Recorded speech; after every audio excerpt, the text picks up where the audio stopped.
In the frozen wilderness of the forest, a traveler came upon a freezing animal bound to a tree trunk, and her reaction was completely unexpected. The winter pine woods were wrapped in a chilling stillness. Snow crunched underfoot as she carefully treaded a winding path between tall trunks. Each breath came out in a puff of mist, and the Arctic cold pierced her to the bone. Darkness crept across the landscape, and then a sudden sound made her freeze. It wasn't just the wind or creaking branches but the muffled, heavy breathing of someone or something struggling to inhale. A few steps forward, and she stopped again, listening. Her heart pounded wildly in her chest, a deep sense of dread settling over her. Soon, just a few meters beyond the trees, she saw something dark and alive. As she moved closer, she gasped. Tied to a thick pine tree sat a massive bear. Its limbs were bound with rough ropes, and a heavy steel chain was cutting into its thick fur. The bear trembled from the cold, its breath was shallow, icy stalactites hung from its muzzle, and its eyes were filled with both fear and exhaustion.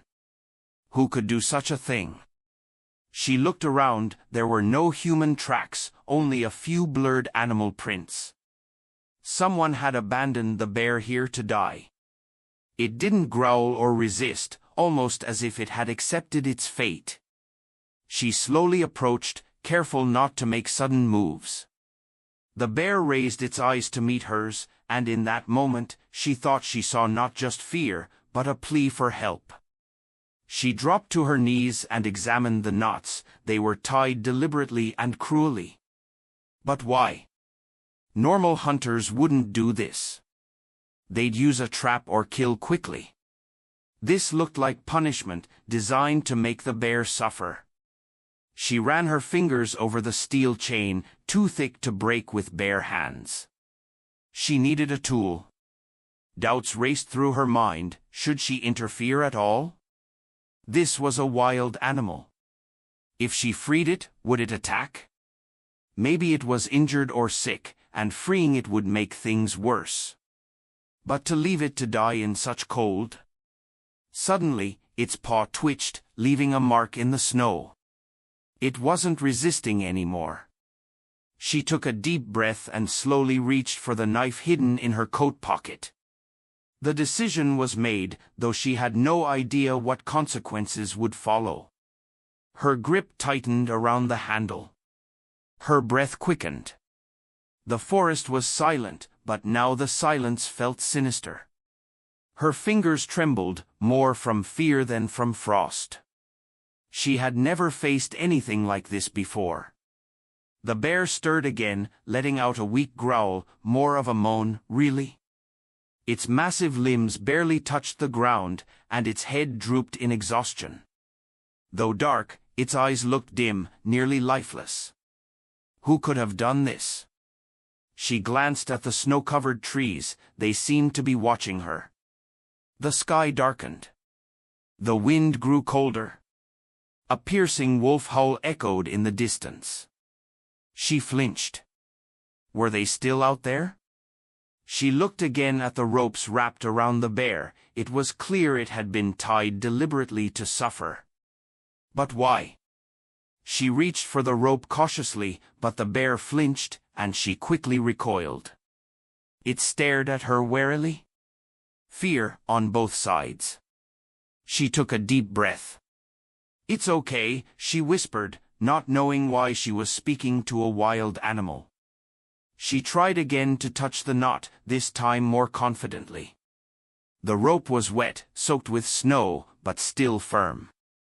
Untying it would be hard. She needed a knife. But the moment she pulled it out, the forest seemed to come alive. A twig snapped behind her. She froze. Someone was there. The bear heard it too, lifting its head, ears alert. Danger was coming. The woman slowly turned. In the gathering twilight, something moved among the trees. A human shadow. She pressed the knife against her palm, her heart racing. "Who's there?" she asked. Her voice came out weaker than expected. No answer. But she could feel it, someone was watching. She glanced at the bear. Time was running out. She had to either act now or leave. But something inside her wouldn't let her abandon him.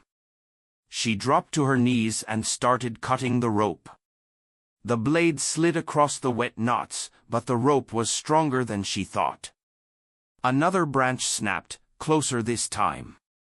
Seconds felt like hours. She worked frantically, her fingers going numb, but fear gave her strength. Finally, one knot gave way. The bear didn't move, but its breathing deepened, it sensed something was changing. She reached for the second knot when a voice rang out, "You're making a mistake." She froze. A man's voice, low, hoarse, coming from the darkness. She couldn't tell where. Slowly, she looked up. A shadow shifted among the trees.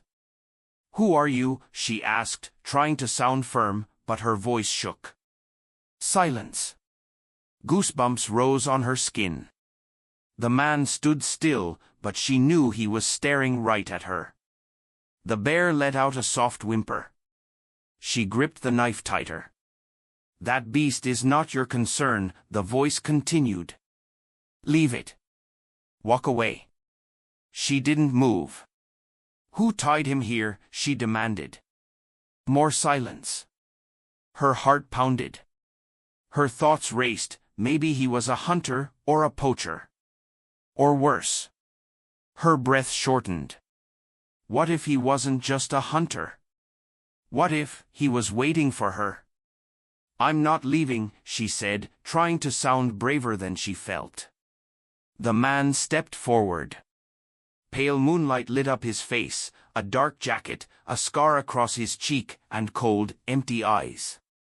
Fear gripped her, but something else flared up inside, rage. He did this. He tied the bear here. She knew it the moment she saw his eyes, no empathy, only icy indifference. She glanced at the bear. One final knot remained. She reached for it. The man lunged forward. "Don't you dare," he shouted, pulling something from his pocket. She didn't wait. She slashed the last knot. The bear surged forward. The man fired. The woman fell into the snow.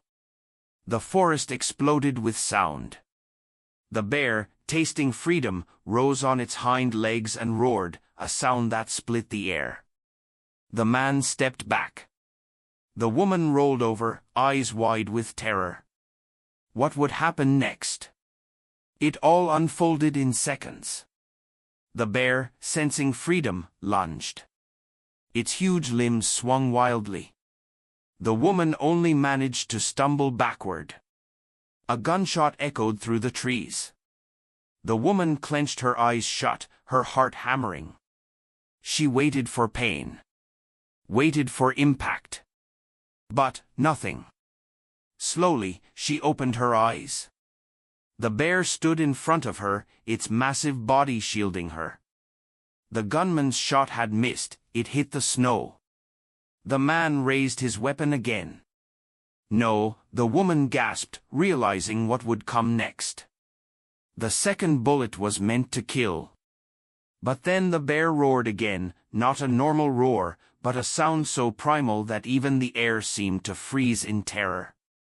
She saw doubt flicker in the man's eyes, he hesitated. And that was enough. The bear lunged. The man didn't have time to react. A gigantic body crashed into him with a force comparable to being hit by a truck. The weapon flew out of his hands, and he fell, rolling through the snow. The woman was still sitting on the ground, unable to believe her eyes. The bear, he couldn't possibly understand what was happening. He was a wild animal, frightened and exhausted. Why had he attacked the man and not her? But there was no time to think. The man barely managed to get up, reaching for the weapon, his hands trembling. The woman realized that if he got hold of it again, he wouldn't miss this time. She jumped to her feet and rushed forward. At that very moment, the bear struck again with his paw, claws slashing across the man's shoulder, tearing fabric and skin.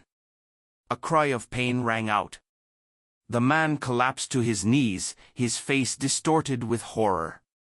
"Stop him," he shouted, looking directly at the woman. She froze. Stop him? He was afraid. He feared her, this man who had ruthlessly tied the bear to a tree, who had perhaps killed other animals for sport, was now begging her for help. Suddenly, his words echoed in her mind, "You're making a mistake. This beast isn't your concern. You'll stay here forever." His voice no longer sounded confident. The woman took a step back. She had no intention of stopping the bear. Let fate decide who survives. The man understood her intention, and his eyes filled with terror. No, no, no. But it was too late. The bear rose onto his hind legs. The woman turned away, not wanting to see what would happen next. She didn't hear a gunshot, only a scream, and then silence. What now? The woman slowly turned back. The bear stood in the middle of blood-soaked fabric and a dark stain already being swallowed by the snow. But the bear, he was looking at her again. The woman felt her fingers clench into fists. She waited, expecting him to attack her next. But he just stood there. For a few seconds, they silently stared at each other. Then the bear turned and walked away into the forest, no sound, no growl, he simply vanished into the darkness, leaving her alone. The woman exhaled heavily, her knees buckling. It was over. But she didn't know who had truly saved whom. She stood in the middle of the snowy forest, breathing heavily. The silence around her was unnatural, as if nature itself had held its breath after what had just happened. The man was gone. The bear too. Only she remained. Her fingers trembled, whether from cold or from the adrenaline still surging through her blood, she didn't know. The snow beneath her feet was stained with dark patches, but the wind was already beginning to cover them. She took a step forward, then another. At some point, she felt she could no longer stand, her legs gave out, and she collapsed to her knees. Her chest felt tight, as if something heavy pressed from within. What had she just done? She had let that man die. Maybe she had even committed murder, just not with her own hands. Thoughts swirled through her mind. Her eyes darted across the dark forest, as if seeking confirmation that this had all really happened. But all she saw was emptiness. How had this started? She had come here by accident, just heard a sound and decided to see what it was. She didn't even know what she was doing. But something inside had made her stay. Who was that man? Why had he done that to the bear? Why had he been afraid of her? Memories rushed through her mind again. You're making a mistake. This beast isn't your concern. You'll stay here forever. What if he knew her? What if this wasn't the first time? What if she had been freed before? In horror, the woman clutched her head. What if things weren't as they seemed? Returning to reality, she forced herself to stand. The forest no longer seemed so frightening. Now, it was strangely calm. She looked in the direction where the bear had disappeared. His tracks were deep and clear, but she walked the other way, back towards civilization. Some time later, she emerged onto a forest road. Passers-by saw a lone woman, frozen and pale. She didn't know what to say. She lied, said she got lost. Even when taken to safety, even wrapped in a warm blanket, something gave her no peace. Who was that bear? Why did she feel like all of this had already happened before? An indelible mark. A few days later, she found herself again at the edge of that same forest. She didn't intend to go inside, but something within her had drawn her back. In the distance, a sound, a growl. She froze. It was him. She felt it, he was here. He was watching. He knew. The woman exhaled slowly. She wasn't sure who had truly saved whom that night. But she knew one thing, this story wasn't over. Possible endings. One mystical ending, she realizes the bear is no ordinary animal, but something ancient and deeply connected to her. 2. Psychological ending, she learns the man had died long ago, but his body had vanished without a trace. So who did she see that night? 3. Open ending, she returns home, but every night hears the same growl outside her window. Reflective questions. What would you have done? Would you save the bear, even if it meant risking your own life? Do you believe nature holds secrets we may never understand? Which ending feels the most believable or thrilling to you? Share your thoughts in the comments. Tell this story to your friends. Let them try to uncover the forest's mystery. And if this were a book or a film, would you want to see what happens next? The forest keeps its secrets. Maybe one day, it will reveal them to you.